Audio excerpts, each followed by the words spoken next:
ఓం మహాగణాధిపతయే నమః. ఓం గురుభ్యో నమః. ఓం శ్రీమాత్రే నమః.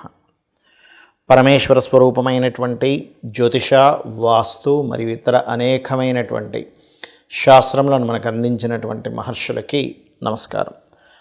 హయగ్రీవ హయగ్రీవ హయగ్రీవేతి యో వదేత్ తస్య నిస్సరతే వాణి జహ్నుకన్యా ప్రవాహవత్. అరుణాం కరుణాతరంగితాక్షీం ధృతపాశాంకుశపుష్పబాణచాపాం అనిమాదిభిరావృతాం మయూకైః అహమిత్యేవ విభావయే భవానీం. శ్రీమాత్రే నమః.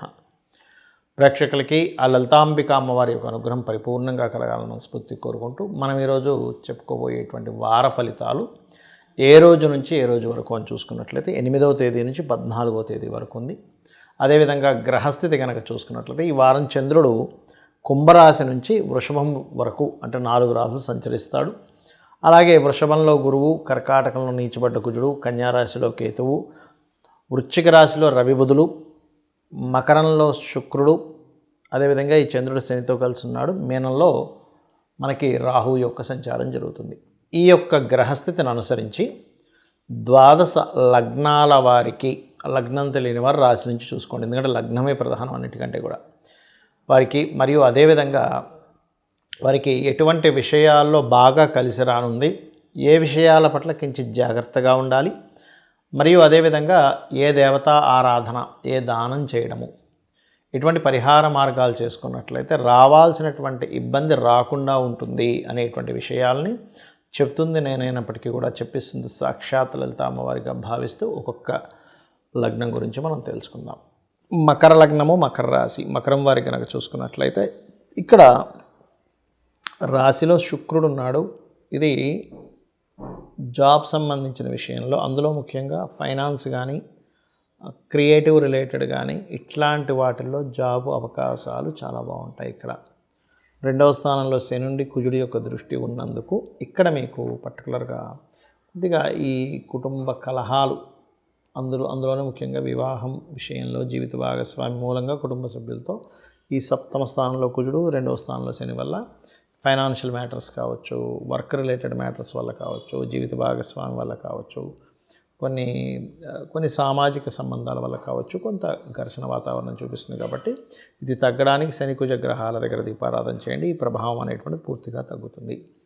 అదేవిధంగా 3వ అధిపతి 5లో ఉన్నాడు. 3లో రాహు కూడా ఉన్నందుకు పర్టికులర్గా ఏంటంటే 3లో రాహు కొంత మీకు ధైర్యాన్ని ఇస్తుంది. ఏదైనా ఒక పని చేయడానికి ధైర్యంగా ముందుకు వెళ్ళగలుగుతారు.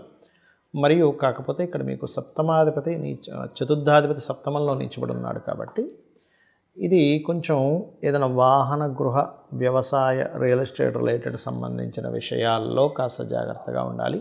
కాకపోతే 12, 13, 14 తేదీలు కొంచెం మీరు మీ జీవిత భాగస్వామికి ఉద్యోగం కోసం చేసే ప్రయత్నాలు ఫలించడము, తన పేరు మీద ఏదైనా ల్యాండ్స్ తీసుకోవడము ఇట్లాంటివి చూపిస్తున్నాయి.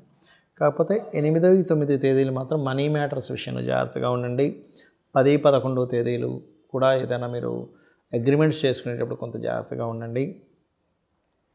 మరియు హోమ్ లోన్స్ లభిస్తాయి. ఏదైనా కమర్షియల్ కాంప్లెక్స్, కమర్షియల్ రిలేటెడ్ సంబంధించిన ప్రాపర్టీస్ తీసుకోవడానికి అనుకూలంగా ఉంది చెప్పాలంటే.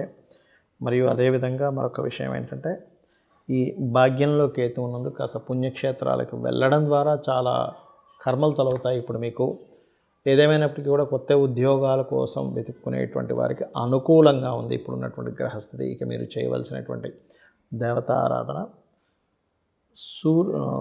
అమ్మవారి యొక్క ఆరాధన ఎక్కువగా చేయండి, దత్తాత్రేయుడి యొక్క ఆరాధన చేయండి, అన్ని విధాలు బాగుంటుంది. చాలామందికి ఏంటంటే జాతకం చూపించుకోవడం కానివ్వండి, లేదా వాస్తు చూపించుకోవడం కానివ్వండి, అది కొన్ని సంశయాలు ఉన్నాయి. ఏంటంటే అసలు జాతకం చూపించుకున్నప్పుడు అసలు ఏం తెలుస్తుంది, వాస్తు చూపించుకున్నప్పుడు ఏం తెలుసుకుంటాము అని. ఒకటే గుర్తుపెట్టుకోండి. ముందు వాస్తు గురించి చెప్తాను. వాస్తు అనగానే చాలామందికి ఉన్నటువంటి అపోహ ఏమిటంటే చూపించగానే వాస్తు పండితులు వస్తారు, ఇది కూల్చేయండి, అది కూల్చేయండి అంటారు, మొత్తం పాడైపోతుందేమో అనుకుంటాం. అలా కాదు. ఎక్కడా కూడా మొత్తం కూల్చేయాల్సిన అవసరం ఏమీ ఉండదు. గుర్తుపెట్టుకోండి. కేవలం వాస్తు అంటే కేవలం నిర్మాణం మాత్రమే కాదు, కానీ కొన్ని సందర్భాల్లో మాత్రం తీయవలసి వస్తుంది. కొన్ని ఎప్పుడు అంటే చెప్తాను. ఈశాన్యంలో కనుక లెట్రిన్ బాత్రూమ్స్ ఉంటే ఖచ్చితంగా తీసేయాలి అక్కడ. ఎందుకు అంటే ఈశాన్యే దేవతా గృహ అని చెప్పడం జరిగింది. కాబట్టి ఈశాన్య భాగంలో ఉండేటువంటి బాత్రూమ్స్ ఉంటే ఖచ్చితంగా తీయవలసిన పరిస్థితి వస్తుంది. మిగతా ప్రదేశాల్లో ఎటువంటి కట్టడాలు ఉన్నా దాన్ని చిన్న చిన్న మెటల్స్తోని కలర్స్తోని దాన్ని సరి చేసుకోవచ్చు. అయితే ఈ వాస్తు విషయంలో మొట్టమొదటిగా చాలామంది చేసే మిస్టేక్స్ ఏంటంటే వాళ్ళకి ఏ వర్గు అంటే ఏ direction, all directions is good, but మీకు ఏ డైరెక్షన్ పనికొస్తుందో చూసుకోవాలి. అది ప్రధానంగా తూర్పా, పడమరా, ఉత్తరమా, దక్షిణమా అన్నీ మంచివే, కానీ మీకు ఏది పనికొస్తుంది. ఎలా అయితే అన్ని గ్రూప్స్, అన్ని బ్లడ్ గ్రూప్స్ మంచివే, కానీ మనకి ఏ బ్లడ్ గ్రూప్ సరిపోతుందో ఆ బ్లడ్ని ఎలా ఎక్కించుకుంటారో ఇది కూడా అంతే. అదేవిధంగా పదము సరిగ్గా ఉందో లేదో చెక్ చేసుకోవాలి. ఈ పదం సరిగ్గా లేదండి వాస్తులో అంటే, పదము అంటే ఇంటి డోర్ పాయింట్ ఎక్కడుంది, ఆ డోర్ పాయింట్ సరిగ్గా లేకపోతే దాని గురించి ఏమీ పగలగొట్టేయాల్సిన అవసరం లేదు. చిన్న మెటల్తో సెట్ చేసి మనం డోర్ పాయింట్ కూడా సెట్ చేసుకోవచ్చు. అదేవిధంగా ఇంట్లో వేసుకునే రంగుల ప్రభావం కూడా ఉంటుంది. అదేవిధంగా ఇంట్లో పెట్టుకునే వస్తువుల యొక్క ప్రభావం కూడా ఉంటుంది. ఒక వస్తువు ఒక దగ్గర ఉన్నప్పుడు దాని ప్రభావం ఎక్కువగా ఉంటుంది. ఎందుకు అంటే ఇప్పుడు చూడండి, దక్షిణ నైరుత్యో మృదయే పురుషత్యాగ మందిరం అనేటువంటి ఉంది విశ్వకర్మ ప్రకాశిక అనేటువంటి గ్రంథంలో. అక్కడ తీసుకెళ్ళి మనం తెలియక ఏ మనీయో పెట్టామనుకోండి, వేస్ట్ అయిపోతుందిగా. ఎందుకంటే లెట్రిన్ బాత్రూమ్స్ కట్టుకునేటువంటి ప్రదేశం, అక్కడ ఉండే దేవత అసుర స్వరూపాలు వేరుగా ఉంటాయి. ఉత్తరే నిధి సంస్థితం అని చెప్పారు. ఉత్తరంలో నిధులు పెట్టుకోవచ్చు, అంటే మనీ కానీ ఇవి పెట్టుకోవచ్చు. అలా అసలు ఏ వస్తువు ఎక్కడ పెట్టాలి, ఇంట్లో ఫ్రిడ్జ్ ఎక్కడ పెట్టాలి, వాల్ క్లాక్స్ ఎక్కడ పెట్టాలి, ఐరన్ బాక్స్ ఎక్కడ పెట్టాలి, ఇలా అనేకమైనటువంటివి, ఎక్కడ కూర్చొని తినాలి, ఇదంతా వాస్తు కిందకు వస్తుంది. ఓన్లీ కట్టడం మాత్రమే కాకుండా మరొక విషయం ఏంటంటే, బ్రహ్మస్థానంలో కనుక పిల్లర్ వస్తే అది కూడా కొంత డేంజర్. అది కూడా అలాంటి సమయాల్లో కూడా కొంచెం ఇల్లు మారడం లాంటివి చేయాల్సి వస్తుంది. ఇక్కడ ఒక సందేహం ఏంటంటే, చాలామందికి వాస్తు అనగానే కేవలం అద్దె ఇల్లుకే వర్తిస్తుందా, సొంత ఇల్లు కూడా వర్తిస్తుంది అంటే రెండిటికీ వర్తిస్తుంది.